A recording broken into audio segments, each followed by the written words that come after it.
心里要称颂耶和华，不可忘记他的恩惠。他赦免你一切过犯罪孽，医治你疾病复原。我的心里要称颂耶和华，不可忘记他的恩惠。他以仁爱慈悲为你冠冕，为受屈的人伸冤。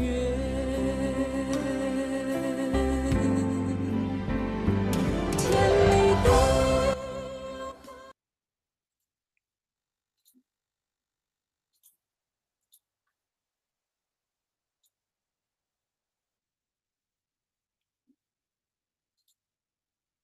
好，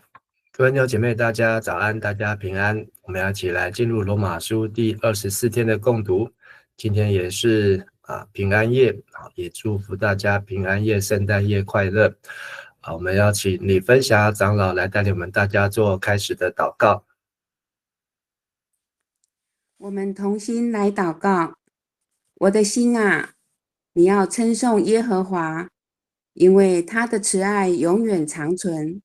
每天清晨时刻，一天的开始，我们借着圣经共读，与主亲近。主，你应许说，你亲近我，我就亲近你。亲近主的人是蒙福的儿女。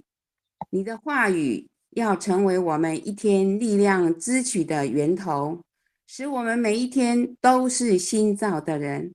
主啊，谢谢你，我们因信称义，走向成圣的道路。虽然有时艰辛，有时疑惑，主啊，你总是不离不弃。我们将祷告共读时光交托在主的手中，使我们因此更紧密连结，更明白主话语的真谛，也使教会在迈向60周年的时候树立新的里程碑。我们这样祷告，是奉主耶稣基督的圣名，阿们。阿们，谢谢。我们在罗马书第8章总共花了4天，好，我们一起来分享。那也昨天有总结罗马书第8章保罗所提出的5大观点，就是在律法的地位，在主观的经历，还有在将来的荣耀、圣灵的帮助以及上帝的心意这5件事情上面，我们依靠圣灵能够帮助我们的人生，面对人生的苦难，面对人生的呻吟，是一个生产的阵痛，也保证我们至终必得胜，也得到生命。所以从因信称义到因信成圣，从因信受苦到因信得荣，最终让我们明白上帝就是爱。那我们要继续进入是罗马所以昨天读到说神的灵上帝若帮助我们，谁能抵挡或控告我们呢？谁能使我们与基督的爱隔绝有一个隔阂呢？靠着爱我们的主，在这一切的事上，不论是患难逼迫好，是刀剑，是生是死，我们已经得胜有余啊！无论因为我们深信，无论是死是活，是天使，是掌权，是有权能，是现在的事，将来的事，是高处，是深处，是别的受造之物，都不能使我们与神的爱来隔绝。而这个爱是在我们的主基督耶稣里的。所以我们看到神是爱这个主题，透过圣灵，透过耶稣基督，让我们认识的神是一个爱的神，而不是一个愤怒的神，或是一个要躲避的神。而今天要看到罗马书的第4个主题，就是从9章1节到11章的36节，讲到神在拣选上面的公义啊。那圣灵帮助我们与基督紧密连结，为什么？而且与神的爱是没有办法隔绝，为什么还是有看到神的儿女被神所遗弃，被神弃绝呢？那在从9到11章当中，这一段是大量的引用旧约圣经，也是保罗所有的新约著作当中最密集引用旧约圣经的一段了。好，那在9到11章提到了以色列的被弃绝，保罗为这件事情深深的忧伤，而以色列的背弃显出神的主权，还有以色列的背弃使世人有机会能够被神所拣选，但是上帝的恩赐与选召是不改变的，和本说不后悔的。颂赞最后这一段的结论，保罗以颂赞以赞美来赞美神的拣选，并且呢来显明没有人能够全部的知道上帝的心意，连保罗也没有办法全部的知道，但是一切只能够用祷告用赞美，因为上帝是神，他是主，所以一切都是由神来做主。好，那今天我们要看到是这一段的第9章，前面的部分讲到以色列的被弃绝这件事情了。好，那这一章当中呢，有一点长，而且我们今天要读的经文比较多，跟前面比起来，但是我们可以抓住一个重点，就是这段经文里面呢，讲到了4个比较，一个是犹太人和外邦人，一个是大的长子和小的小儿子，一个是尊贵的器皿，一个是卑贱的器皿，一个是先被拣选，一个是后来居上。好，所以我们可以抓住这4个重点。好，我们先请分享长老带我们来读第9章的1到5节。我说的话是真实的，我属于基督，我不撒谎。我的良心在圣灵的光照下也证实我没有撒谎。我的忧愁多么沉重，我心里无限伤痛。为了我的同胞，我骨肉之亲，纵使我自己被上帝诅咒，跟基督隔绝，我也愿意。他们是上帝的选民，上帝使他们有儿女的名分，分享他的荣耀。上帝与他们立约，赐给他们法律，他们有敬拜上帝的知识，也接受了他的应许。他们是族长们的子孙，按照绅士说，基督和他们是同一族的。愿那统治万有的上帝永远得到颂赞。阿们。保罗因为他向非犹太人，就是向外邦人来传福音，所以会让犹太人反感，甚至背上他是反犹太人的恶名。但保罗在此表达他自己对犹太人是非常的怜惜，而且他自己身为犹太人，但是他也要让读罗马书的读者知道，为什么大多数的犹太人在当时没有接受福音。所以在第9章一开始，保罗就连续起3个是，就是他在基督里说的是真实的话，而且他不撒谎，而且良心在圣灵的光照下也做见证。所以保罗是证实他是真的是爱犹太人，是站在犹太人这边，他不是在反对犹太人。但是保罗也引用了让我们看到就在摩西他自己也有这样子的一个情境，就是他愿意为了他同胞骨肉之亲，纵使自己被上帝诅咒跟基督隔绝，也愿意那这一句如果读完罗马书第8章再读到罗马书第9章，这2个事情是相矛盾的，因为第8章结束说没有任何事能够使我们与神的爱隔绝，但是第9章保罗说如果可以的话，可以跟基督隔绝，他愿意为了不是他自己，而是为了他的同胞骨肉之亲，也是他的家人，就是犹太人。但是摩西在出埃及记的32章32节也有同样的部分，就是当他在西乃山上下来看到亚伦和百姓拜金牛犊的时候，他又再去到山上见神，而神非常的盛怒，要灭绝所有的这些以色列人，只留摩西一家。但是摩西说好，求上帝不要生气，甚至他愿意用他自己的生命来交换所有以色列人的生命，把他名字从生命册上面来涂抹。他愿意替以色列人接受严厉的惩罚。所以保罗在这边也是为了以色列人居然不接受福音感到非常的痛苦。而以色列人他们是上帝的选民，有几件事情是别人没有他们有的，就是他们有儿子的名分，他们有上帝的荣耀，他们有上帝所颁布的诸约，各样的约，还有上帝的话语律法，还有上帝的礼仪，还有上帝的应许，而这些是他们长子的名分，被神所拣选，但是呢他们却没有好好的来珍惜哦。但第5节说他们是族长们的子孙，按照身世说，按照肉体来说，基督和他们是同一族。然后说愿那统治万有的神永远得到颂赞。这里不是在颂赞上主，我们读现在这种译本可能没有看出来。如果按照前2文是讲到基督就是那统治万有的神了。所以基督是在万有之上的神，和本的翻译比较明确，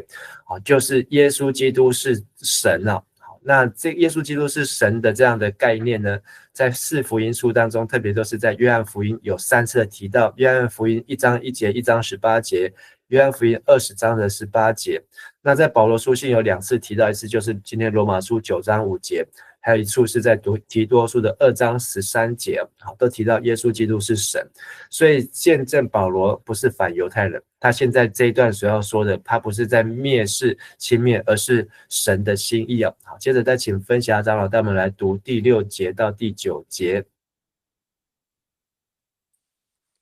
我并不是说上帝的应许已经落空，因为以色列人不都是上帝的选民，亚伯拉罕的子孙也不都是他的真儿女。上帝曾对亚伯拉罕说，唯有从以撒生的才算是你的子孙。这就是说，从自然的生育过程所生的，并非就是上帝的儿女，唯有从上帝的应许所生的，才算是上帝的儿女。因为上帝的应许是这样说的，在时机成熟的时候，我要回来，撒拉要生一个儿子。好，在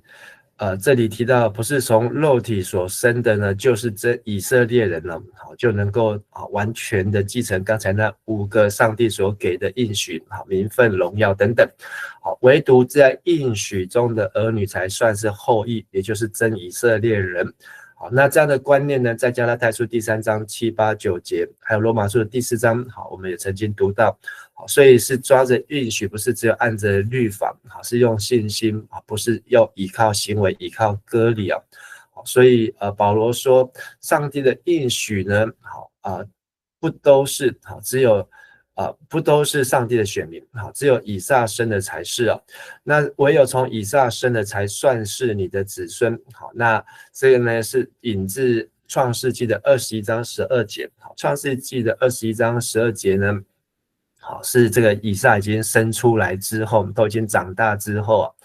但是呢，这个原文的意思就是说，在以撒里面将被称为属于你的种子啊。好，那这个意思就是可以理解说，以撒才会有你的 DNA， 但是这个 DNA 不仅是身体肉体上的 DNA， 还是应许属灵上信心上的 DNA 啊。好，那所以才算是这个算是。就是前面有没有读到这个计算才被因信称义，才是那个称，就是被考量，被列为这个用信心算是。所以这里看我们如果没有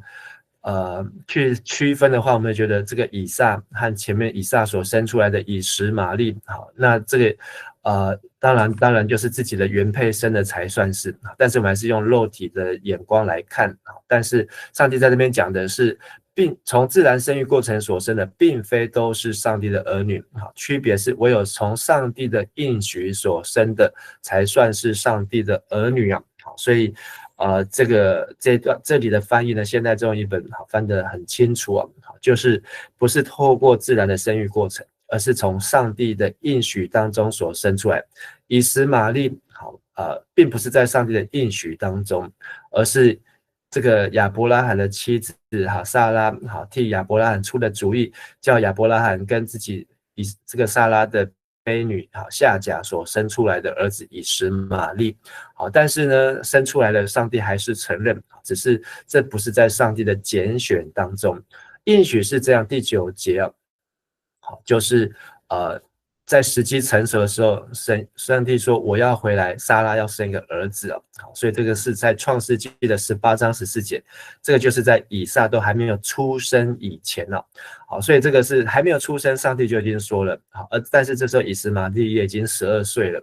好，所以在创世纪18章14节，那这一节呢前面有一个很重要的话，就是但是在罗马书保罗没有引用进去哦。耶和华岂有难成的事吗？到了所定的时候，我必回到你这里。明年这时候，撒拉会生一个儿子。好，这时候是在亚伯兰在曼利的橡树下，好，然后有3个人来见亚伯拉罕。好，那这段事情就是所多玛、蛾摩拉被毁灭之前要发生的事情了。好，但是让我们知道是在上帝的应许当中，所以上帝的应许就是上帝都已经预先好拣选。好，那这预先拣选呢，就是今天第9章到第11章的主题。那接着再请分享长老带我们来读第10节到第18节。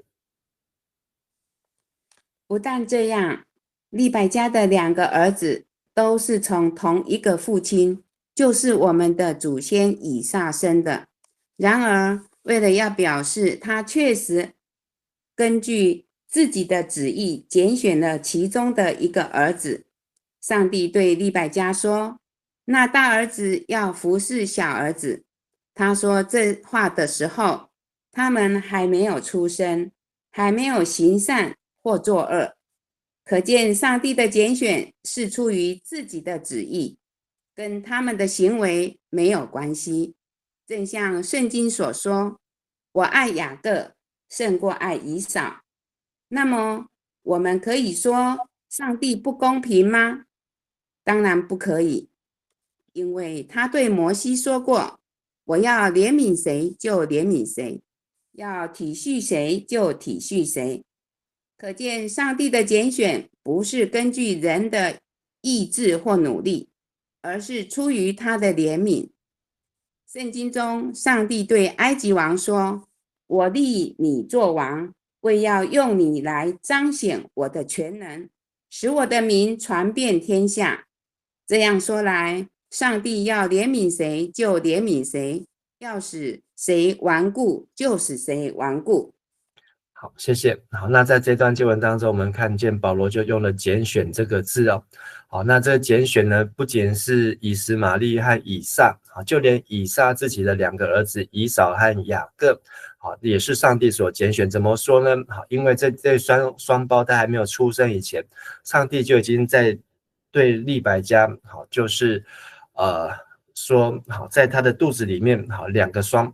双胞胎在相争，好，那他非常的痛苦。但是神已经来感动利百加说，那大儿子要服侍小儿子哦。所以以撒和他的这个利百加的2个所生的双胞胎，证明不是肉身的儿子，或是先成为长子，就一定是神计划的承受应许者。我们在读历代志的时候也发现，这个亚伯兰并不是大哥，他应该是2哥，但是他要照顾的是罗德，是大哥的儿子。那但是呢，上帝的应许呢是跟着亚伯兰，就亚伯兰成为信心的父亲了。那上帝的拣选人的旨意呢，这个意思就是说，神的旨意是按他拣选人的原则来行事啊。好，所以上帝的旨意呢，都在他的拣选，而他的拣选就是来自于应许，来自于他的应许。所以也就是说，上帝的整个计划呢，运作呢是用拣选为基础。所以如果我们有这个观念，我们再读一次创世纪，一直读圣经读下来，会发现上帝拣选为什么是亚当夏娃，而亚当的2个生的儿子该隐亚伯都本来要后来拣选了赛特。好，那从赛特呢一路到了这个大卫，好，大卫上面还有7个哥哥，好，然后又到了所罗门，好，然后又到了耶稣基督。我们在读历代志的时候会看到上帝的拣选呢，是非常的奇特，有时候是让我们没有办法想象。但是呢，这是保罗在这里要解释的，说雅各是我所爱，那以扫是我所恶，意思就是说我爱雅各胜过以扫。那为什么这个双胞胎还在妈妈的肚子里面，上帝就已经看到了？那这也是上帝的预知，上帝的全能。还有这里雅各和以扫呢，也应该指的就是以色列和以东2个国家。等以东这个国家出来的时候，以扫都已经死很久。但是呢，这2个双胞胎的儿子出生只差了短短的几分钟的时间，但是他们命运却全然的不同。那一切呢都来自于应许。好，所以我们在读创世纪的时候，我们也不能够说利百加偏心，好，只爱小儿子，好，而是利百加他已经抓住上帝的应许，好，就如同亚伯拉罕抓住上帝的应许一样。所以问题不是在于人，而是在于人也没有去明白上帝的应许，上帝的拣选。当人明白的时候呢，才能够与上帝同行；不明白的时候呢，就如同以东这个国家他的祖先以扫的命运一样，与神背逆，反其道而行。所以他们看到所有事情都还没有发生，可是上帝就先做了拣选，那这样上帝有公平吗？那这也是保罗在罗马书第9章要回答的问题哦。保罗说上帝要怜悯谁就怜悯谁哦，因为法老王也是这样，所以上帝曾经对法老王说要使他做王，用法老王的权柄权势，用他盖的不管是金字塔或是人面狮身像，好来彰显上帝的全能，好来使上帝的名能够传遍天下。所以没有人能够怪上帝的拣选不公义，上帝要拣选好人坏人，好，上帝要让立法院好这样子搞，好，最后的主权好不是只有人，而都在上帝有绝对的主权。保罗引用出埃及记的33章第19节来证明，神的怜悯和人的努力没有绝对的关系，而是上帝说过，上帝透过摩西说，我要怜悯谁就怜悯谁，要体恤谁就体恤谁啊。所以那时候百姓拜金牛犊，但是摩西在那里为百姓来代求啊。所以摩西即便愿意用他自己的生命来交换，但是上帝还是说这不是你说了算，是上帝说了算。所以怜悯的意思呢，就是说让不配的人可以得到，所以怜悯和恩待并非应该得到的权利，所以我们说是恩典。所以上帝有绝对的自由选择他要施恩给谁啊。出埃及记第8章到第11章，在这个10灾当中，从第6灾开始的时候呢，我们就可以看到上帝就任凭法老的心来刚硬了。那刚硬的意思就是让它变硬，那意思就是持续在一个不相信上帝的状态当中，是一个持续现在进行式哦，所以它是一个不相信上帝，就是刚硬，但是这也是上帝任凭，所以加了一个上帝任凭，就是说不是上帝对付不了他，但也不是说上帝让他变得不相信，是上帝让他持续在他原来就已经不相信的当中。好，接着再请分享长老带我们读19节到第23节。或许你会对我说，既然这样，上帝怎么能责怪人？谁能抗拒他的旨意呢？可是朋友啊，你是谁，竟敢跟上帝顶嘴呢？一个瓦器怎么能对造他的人说，为什么把我造成这样子呢？陶匠毕竟有权拿泥土来造他所要造的，他可以用同一团泥土制造2个器皿，一个贵重的，一个普通的。上帝所做的也是这样，他要显示他的义分，彰显他的全能，因此他以耐心宽容他发怒的对象，就是那些本来应该被击碎的器皿，他也要把他丰富的荣耀向我们显明出来。我们是他怜悯的对象，而且是他所预备来接受他的荣耀的人。好，那保罗在这里呢，又引用了以赛亚书的29章16节，但是他非常小心的说明，上帝有权制作器皿，他所做出来的器皿，上帝也有权选择做尊贵的用途和卑贱的用途，但是也要反过来说，并不是所有的贵重器皿就是蒙怜悯，也不是所有卑贱的器皿就是神所厌弃的。那神有自由的意志可以决定这些被造物的用途，所以陶匠他有权拿泥土来造他所要造的，他可以用同一团的泥土做2个器皿，一个贵重一个普通。上帝也是这样，上帝要显明他的愤怒，彰显他的全能的时候，他就要更多忍耐宽容那一些可怒的器皿或是卑贱的器皿，但是呢，又要将荣耀彰显在这一些从可怒当中得到怜悯、得到恩惠、得到特权的器皿。所以这里讲到和本说可怒，并且是预备遭毁灭的器皿哦。好，可见呢，上帝不是用那些器皿来泄愤的工具，而是那些器皿本身就是上帝发怒的对象，就是这一团泥土呢。泥土也让我们想到亚当就是从地上的泥土所造成的。好，那这个泥土呢，就是上帝把我们的生命塑造成这样，但是上帝给我们的应许，抓住应许的人，他就会成为上帝所期待的，有上帝的形象，能够盛装上帝的荣耀。但是没有抓住应许的呢，就成为那厌弃的泥土，他没有办法塑造成上帝所要的形状，这个泥土呢，就又成为厌弃的。所以上帝把他丰富的荣耀向那一群蒙恩惠的泥土来显明出来。那这里保罗要讲的呢，就是外邦人和犹太人的差别啊，外邦人和犹太人的差别。好，那我们再请分享长老带我们来读24节到29节。因为我们不但是他从犹太人中，也是从外邦人中呼召出来的，这就是他在何西阿书上所说：本来不是我子民的，我要称他们为我的子民；本来我所不爱的邦国，我要称他为我所爱的。在哪地方我曾经对他们说，你们不是我的子民，也在那地方他们要被称为永生上帝的儿女。关于以色列人，以赛亚曾经呼喊，虽然以色列人像海沙那么多，但只有剩余的少数得救，因为主将迅速而彻底的审判全人类。正如以赛亚从前说过，要是主万军的统帅不为我们留下一些后代，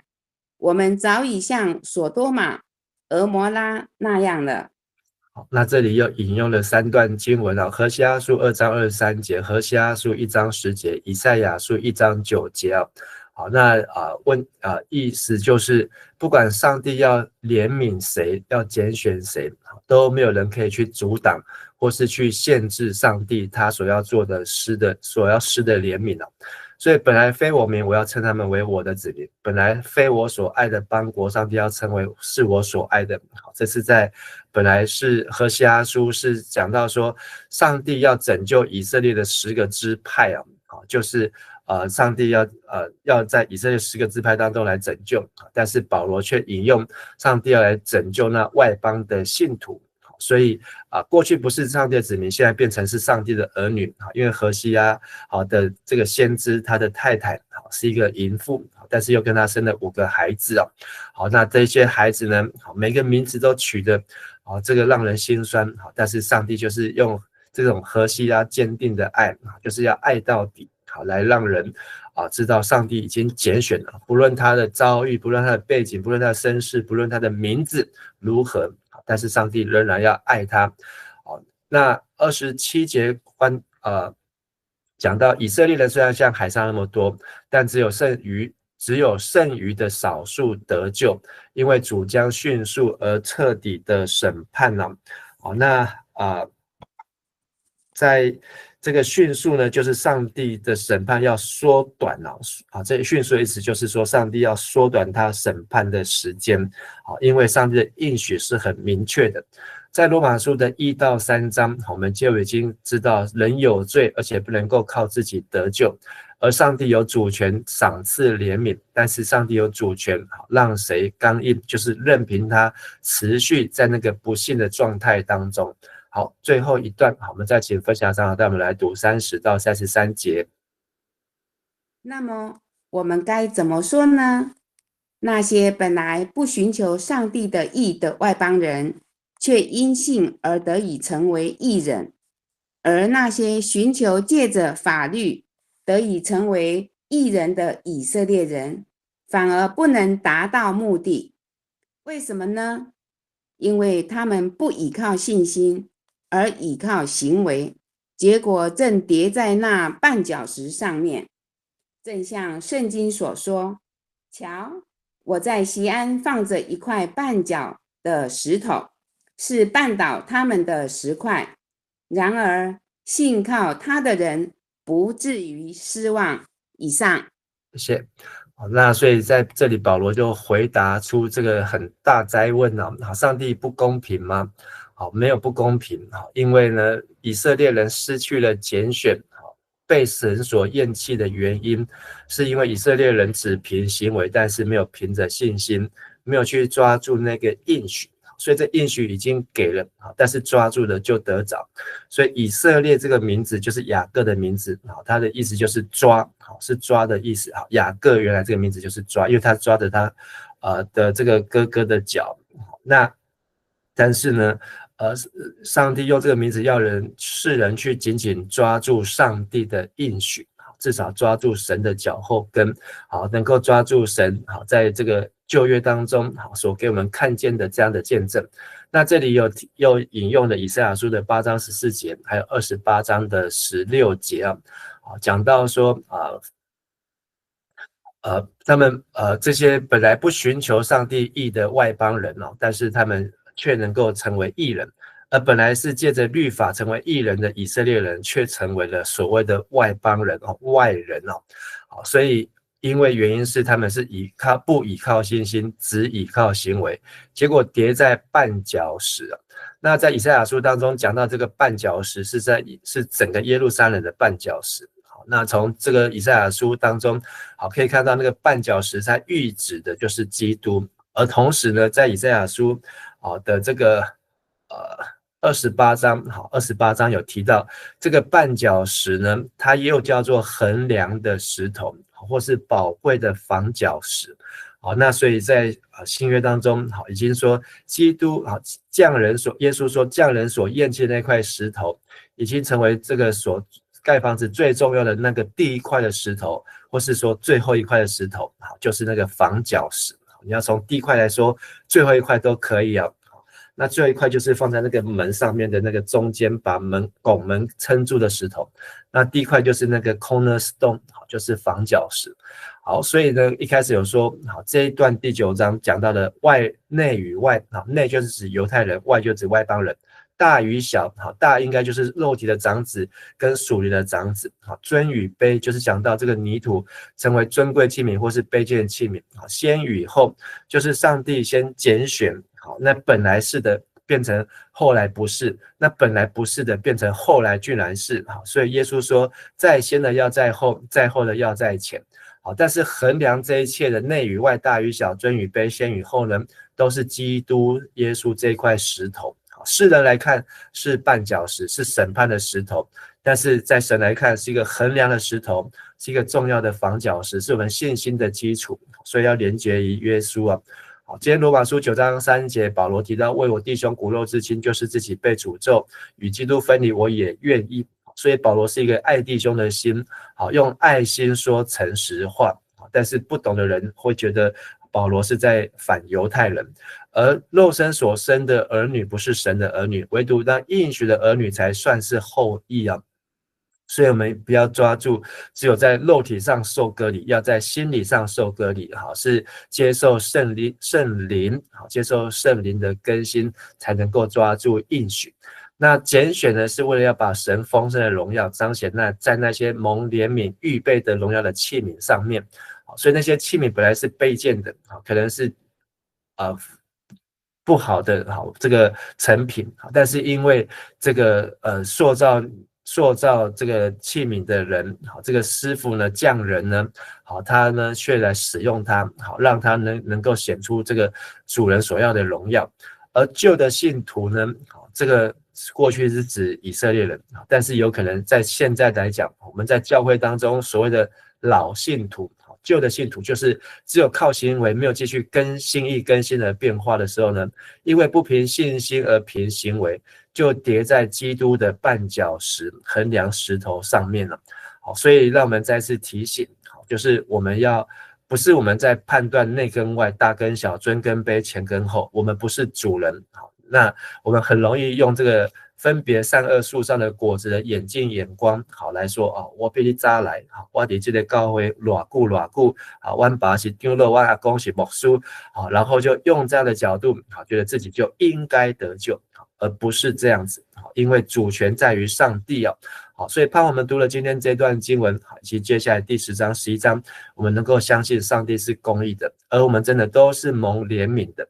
好，我们的阿公能够有这样的信仰，成为第3代、第5代、第7代，好，这一切都是上帝的怜悯和拣选，好，不是我们个人比别人强。好，我们一起来祷告。亲爱的天父上帝，谢谢你再次教导我们，让我们明白上帝你是主，你是王，你是掌管所有的一切，所有的得救的事都与我们人的努力无关，而是神的应许，而神预先的拣选，而神也让这些有信心，如同亚伯兰，如同雅各，愿意紧紧抓住上帝应许的人，都能够有机会成为神所拣选贵重的器皿，不再是只有犹太人的专利，也不再是只有基督徒可以得着，而是每一位愿意相信、听见神的话、愿意悔改的，都能够进入到上帝的应许和拣选当中。主要今天是平安夜，也让我们再次感谢耶稣基督降生道成肉身来到世上，也让我们能够得到平安的生命。我们也要再次警醒的预备耶稣基督再来。当耶稣基督在的时候，我们的心是预备能够成为那神所拣选贵重来彰显神荣耀的器皿。在寒冷的天气当中，也求你保守我们的身心灵与我们的家庭。这样子祷告祈求感谢，奉靠主耶稣基督的名，阿们。谢谢大家，大家平安，圣诞快乐，平安。谢谢牧师，谢谢牧师，谢谢牧师，谢谢牧师。平安，谢谢牧师，我是家军。现在在录影你等一下我等一下再打给你，可以吗？可以。好，谢谢，拜拜。